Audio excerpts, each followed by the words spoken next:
ধর্ম যে সকল বিধান আছে এই সকল বিধান শুধু আখিরাতের জন্যই না দুনিয়ার জন্য? এই সকল কাম করলে আমরা দুনিয়ার মধ্যে লাভালাভ হবো না শুধু আখিরাতে পাবো? আমাদের ব্রেনে যেহেতু এটা আছে, নামাজ পড়লে জান্নাতে, মরা পয়সা জান্নাত, রোজা রাখলে জান্নাতে, মরা পয়সা মেলাতে গেছে। যদি ওরাও এরকম কম উচিত না, ওরাও এরকম কম উচিত না, তবু একটা মোটামুটি মানুষের একটা আছে যে লগে লগে যেরকম উপকার পাওয়া যায় সেটা আমাদের এক হাতে কাম করবে আর হাতে টাকা বেটা, এটাই এই বিষয়ে আলোচনা। শরীয়তের যে সকল বিধিবিধান আছে এই সকল বিধিবিধান মানে আসলে নগদ আমি উপকার পাওয়া আমি দুনিয়াতে পাইতে পারি কিনা।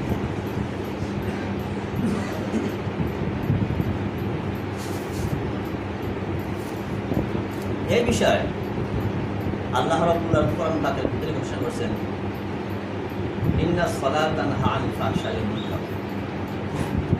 ফাহশা কি বস্তু? ফাহশা বলা হয় এমন লজ্জাহীন কর্ম, যে লজ্জাহীন কর্মকে মুসলমানও খারাপ পায় আর আরে মুসলমানও খারাপ পায়, মানবতা থাকে।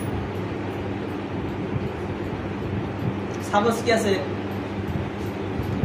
জেনা করা, মুসলমান খারাপ পায়, হিন্দু রাজ্য মানবতা থাকে ওরা খারাপ পায়। কোনো ধর্ম এরকম নাই যারা কি করে এটাকে এই কামকে সাপোর্ট করে, জেনাকে সাপোর্ট করে, সাপোর্ট করে।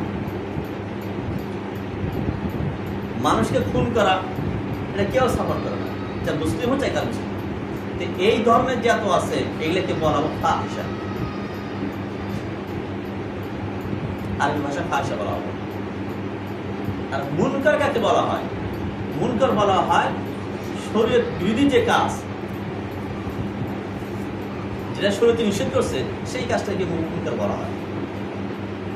আল্লাহ রাব্বুল আলামিন এই আয়াতের মাধ্যমে বলতেছে, ইন্নাস সালাতা তানহা আনিল ফাহশাই ওয়াল মুনকার।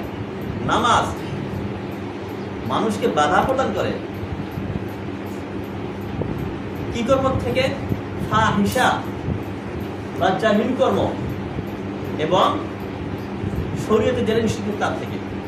অর্থাৎ সর্বপ্রকার দুই সাইডের হইতে পারে।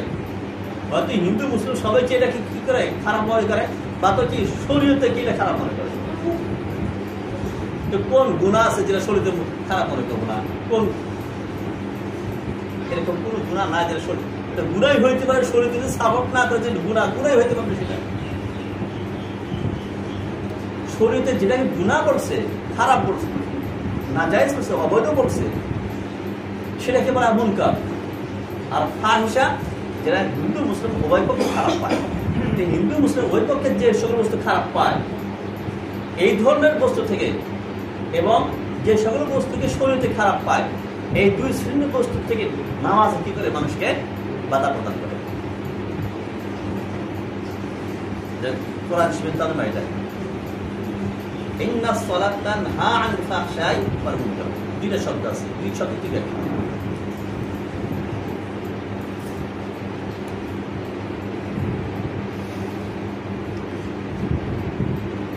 ইয়ার পর অন্য হাদিসে আসছে, ইবনে মাসউদ রাদিয়াল্লাহু তাআলা বলতো, এখানে বলি যে এখন ফাহিশা, জিনা, খুন এই ধরনের কি আছে এগুলা গুনাহ, আর মুনকার সকল প্রকারের গুনাহ, সকল প্রকারের গুনাহ। মোটামুটি দুনিয়ার মধ্যে যেটাই কি আছে খারাপ আছে সেটাই কি আছে, যেগুলো গুনাহ মধ্যে কি আছে কি করতে আছে। বেটায় বাপকে মানতেছে না, মাকে মানতেছে, মায়ের কথা মানতেছে না, আপনি কি অশান্তি সৃষ্টি করছে বেটায়, যে কোনো পর্যায়ে হোক। এটা তো বাপের পর পিতা মাতা, আপনি কি আল্লাহর পরে পিতা মাতার কি স্থান দেওয়া হয়েছে শরীয়তে?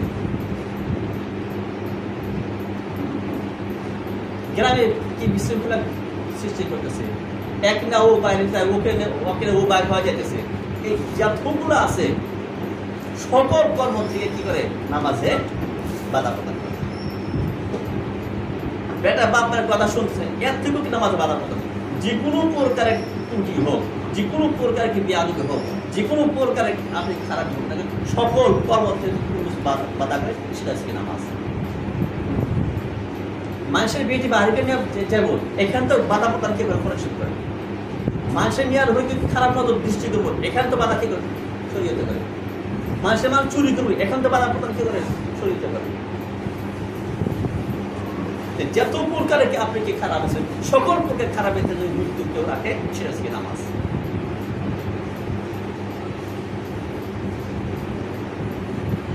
সকল প্রকার কি থেকে এখন কেউ বলতে পারে এখানে যে অনেক নামাজ তো চুরি করে, নামাজই চুরি করে না, চোরে নামাজ পড়ে। কথা লম্বা করার দরকার নাই। চুরি নামাজ যেগুলো চুরি করতে পারে না, চোরে কি নামাজ পড়ে?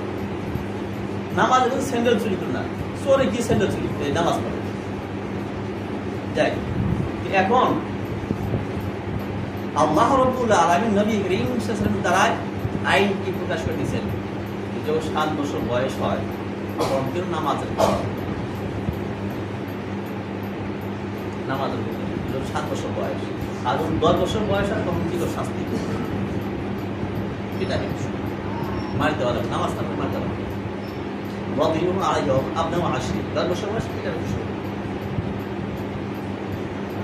এই যে নামাজ হুকুম করছেন, আর নামাজ কি করে? নামাজের সকল কুকর্ম থেকে মানুষ ছেলে বা মেয়ে খারাপ সম্পর্ক কি করে ওটার থেকে আগে থেকে ব্রেক মাথা সরিয়ে দেয়। কমসে কম তো মেয়ে হলেও তাও 10 বছর 12 বছর হওয়ার আগে যতই উপকার। আপনি কি দুনিয়া বুঝতে গেলে আর কি সকল বুঝতে গেলে, যৌবনকাল বুঝতে গেলে বাচ্চারা আপনি কি 12 বছর আর 20 বছর মেয়েদের থেকে বেশি লাগে। মেয়েদেরও 10 বছর বেশি লাগে, আর ছেলেদেরও কি 12 বছর বেশি লাগে। কিন্তু 7 বছর বয়সে সাধারণত 7 বছর বয়সে না ছেলে না মেয়ে, ছেলে কেউ কি করে না আপনার কেউ আপনি গেছে যৌবনকাল বোঝেন। আজকাল যে পরামর্শ একদম ইয়ে হয়ে গেছে, যদি ভালোভাবে রাখা হয়। 10 বছর বয়স পৌঁছে তখন কি আছে মেয়েদের যদি কেসে খাওয়া খাদ্য উন্নত হয় 10 বছর তাদেরকে এই সম্পর্কে সমস্ত চাইছে জায়গা। আর যদি না হয় তাহলে 10 বছর আসেন আরো সময় লাগে। এই যে আমার ঘরের ছেলের জন্ম নিল, মেয়ের জন্ম নিল, 7 বছর যখন পর্যন্ত যৌবনকাল বুঝতেছে না, ইয়ার আগে থেকে যৌবনকালের নিরাপত্তার জন্য শরীরে কিছু নামাজ পড়তেছে।